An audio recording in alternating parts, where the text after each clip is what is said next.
اعوذ باللہ من الشیطان الرجیم بسم اللہ الرحمن الرحیم الحمدللہ رب العالمین وصلی اللہ علی محمد وعلی اہل بیتہ الطاہرین۔ پروردگار عالم نے اس ماہ رمضان کو ہم سب کے لیے رحمت، برکت اور مغفرت کا مہینہ بنایا ہے۔ اس مہینے کو صرف امت محمدی کے لیے نہیں بلکہ اس سے پہلے جتنی بھی امتیں آئیں سب کے لیے ماہ رمضان شہر اللہ قرار پایا، اور اسی لیے اللہ نے قرآن میں بھی ہمیں حکم دیا کہ ہم نے تمہارے اوپر روزہ رکھنے کو ویسا لازم قرار دیا جیسا تم سے پہلے امتوں کو قرار دیا۔ اور اسی سلسلے میں ہم دیکھتے ہیں کہ اس مہینے کی سب سے خوبصورت چیز یہ ہے کہ اس مہینے میں اللہ نے اپنی کتاب لم یزل، کتاب لا ریب کا نزول بھی رکھا ہے۔ تورات ماہ رمضان میں نازل ہوئی، انجیل ماہ رمضان میں نازل ہوئی، زبور ماہ رمضان میں نازل ہوئی، اور ان تمام کتابوں کے اوپر تاج بنا کر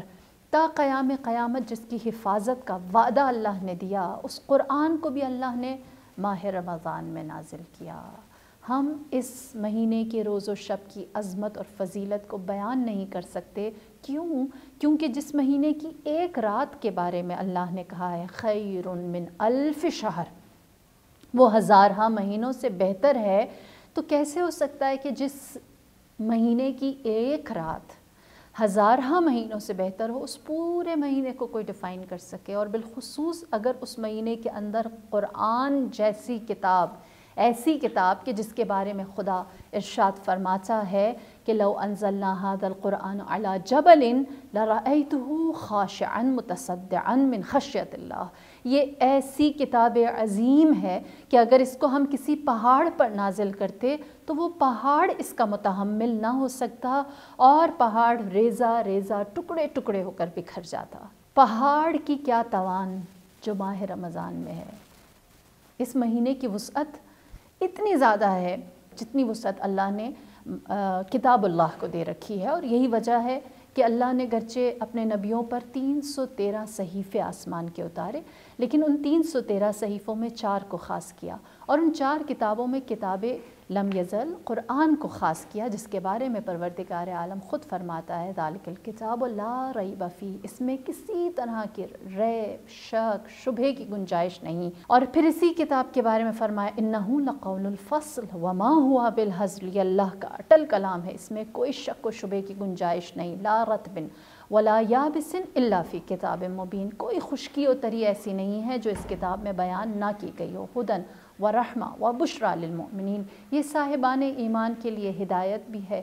رحمت بھی ہے اور بشارت بھی ہے۔ پھر اسی کتاب کے بارے میں پروردگار عالم کہتا ہے ھذا کتاب الفرقان، یہ ایسی کتاب ہے جو حق اور باطل میں فرق ڈال دیتی ہے، جو حق کو واضح کرتی ہے اور باطل کو کمزور کر دیتی ہے۔ لہٰذا وہ کتاب جس کا وعدہ اللہ نے دیا اور کہا نحن نزلنا الذکر، اس ذکر کو ہم نے بھیجا ہے، وَنَحْنُ لَهُ لَحَافِظُونَ، ہم اس کی حفاظت کر سکتے ہیں، وہ میرے اور آپ کے لیے اس مہینے میں فضل بانٹنے کے اعتبار سے سب سے زیادہ تیار اور آمادہ ہے۔ اسی لیے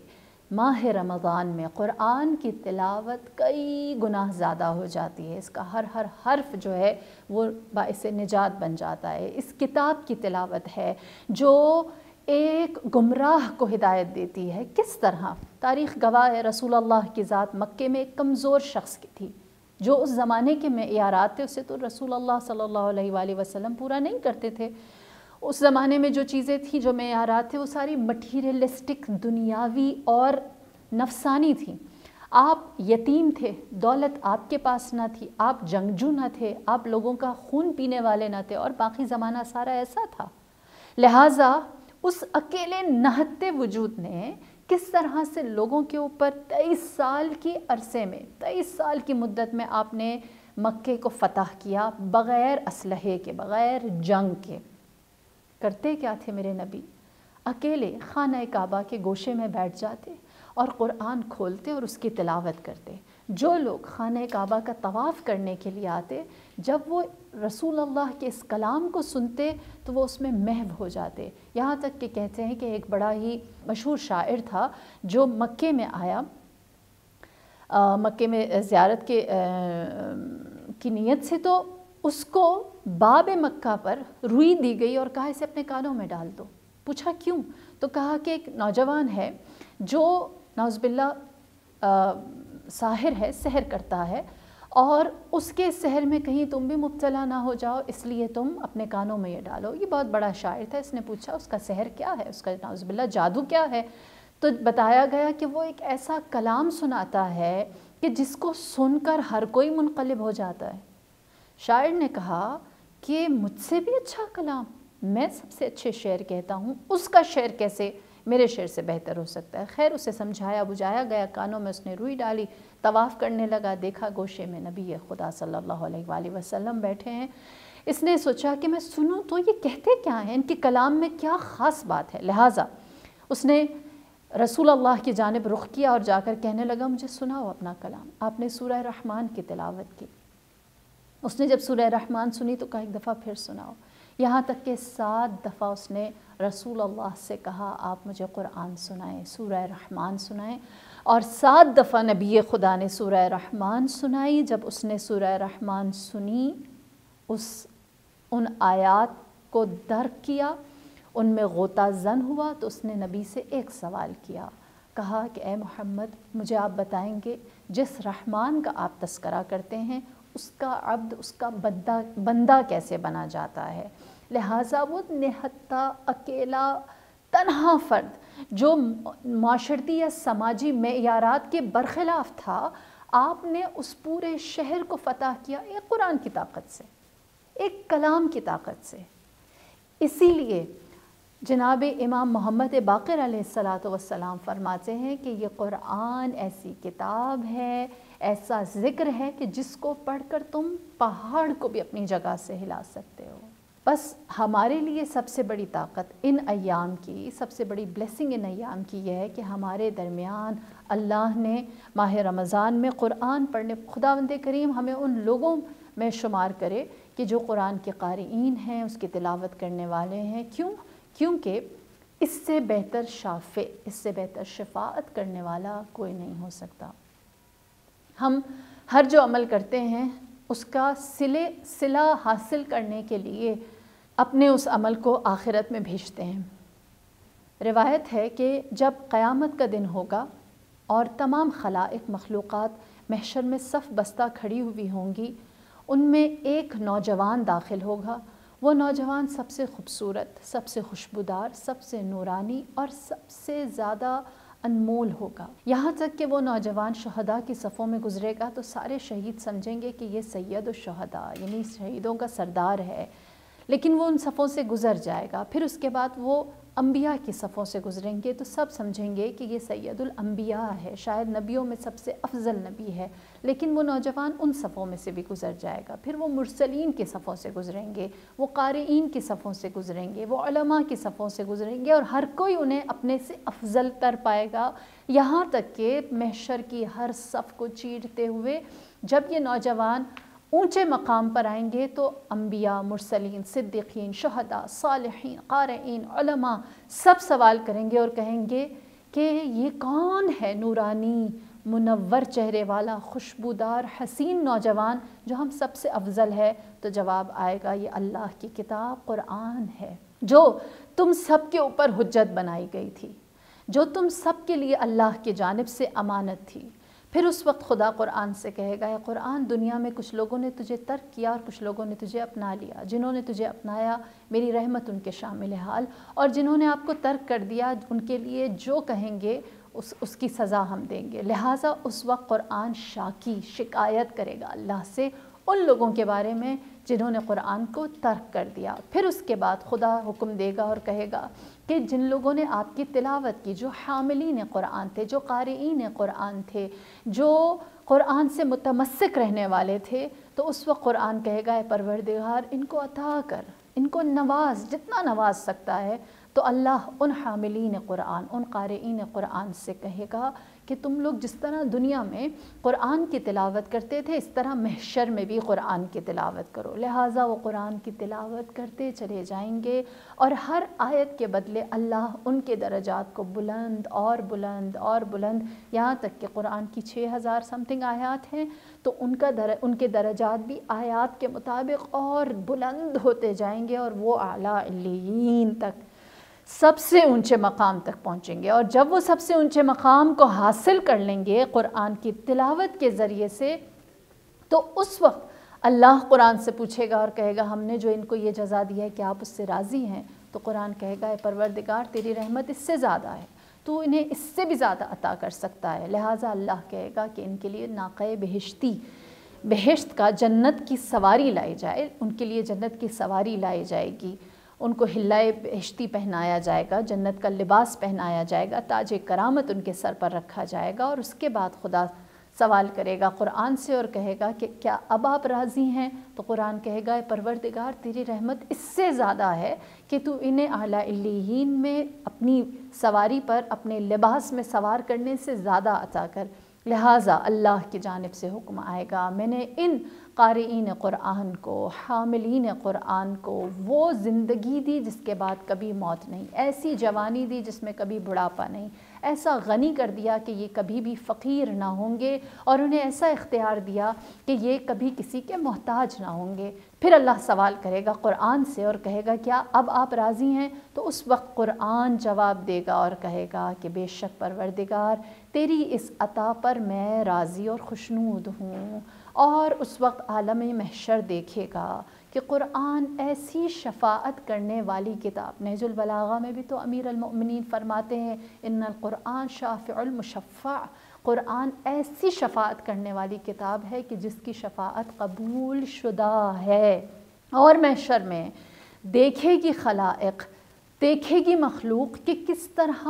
قرآن کی تلاوت کرنے والوں کو اللہ نے عزت، تکریم، احترام کے ساتھ وارد بہشت کیا، اور وہ چیزیں نوازیں، اس طرح سے اپنی عنایات کو رکھا جو اس سے پہلے اور اس کے بعد کبھی کسی کو نہ دیا، اور